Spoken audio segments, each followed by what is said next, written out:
რა კითხვა უნდა დაუსვა საკუთარ თავს, როცა არ ხარ კმაყოფილი შენი შემოსავლებით, შენი სამსახურით, არა და მიუხედავად ამისა ძალიან შრომობ, ძალიან ბევრი შრომობ.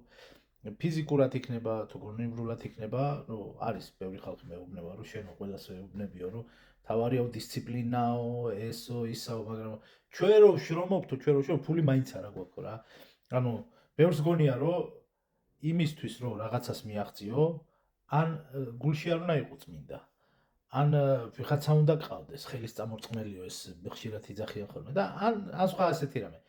ნახეთ, ერთადერთი კითხვა, რომელიც თქვენ უნდა დაუსვათ ხოლმე თქვენ თავს, რამდენად რისკიანია ის საქმიანობა, რასაც თქვენ აკეთებთ. ნახეთ, ჩვენი მშობლები ყოველთვის გვაჩვევენ სტაბილურობას, რომ უნდა იყოს სტაბილური, არ უნდა იყოს რისკი და არაფერი. აქედან გამომდინარე, სადაც დაბალრისკიანია სამსახურებია, გინდათ ფიზიკური მუშაობა. ფიზიკური მუშაობა ყველაზე ეს არის რა.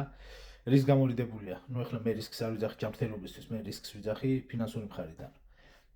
ყოველთვის იქნება დაბალშემოსავლიანი. რაც უფრო თქვენი რისკები მაღლა წავა, მით შემოსავალიც მეტი იქნება. ესეა, ბანკებშიც ესეა, მაგალითად, თქვენ თუ გინდათ რომ ჩადოთ ფული სადმე, ხო? იქ განისაზღვრება დაბალრისკიანი დაბანდება თუ მაღალრისკიანი. ანუ ნახეთ უყურე, დაბალრისკიანში არის ნაკლები შემოსავალი, ანუ ნაკლები პროცენტი გერიცხებათ, მაღალრისკიანში უკვე მეტი ფული გერიცხებათ. ასევეა ცხოვრებაში, ნებისმიერ სამსახურში, ნებისმიერ ბიზნესში.